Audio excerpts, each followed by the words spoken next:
Hello বন্ধুরা, welcome to my YouTube channel Indian vehicle Amtala. তো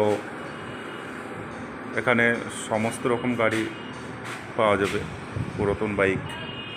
তো আজকে আপনাদের দেখাবো একটা নতুন আইটেম, টিভিএস XL100। তো এই গাড়িটার 4 বছর বয়স হলো। গাড়িটা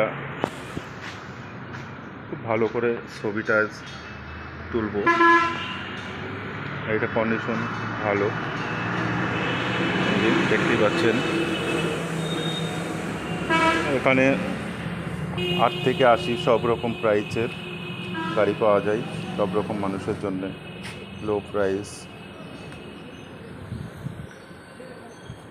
দেখুন, এই গাড়িটা মোটামুটি 45 মতো দাম আছে। তো কিনতে চাইলে আমাদের সঙ্গে যোগাযোগ করতে পারেন।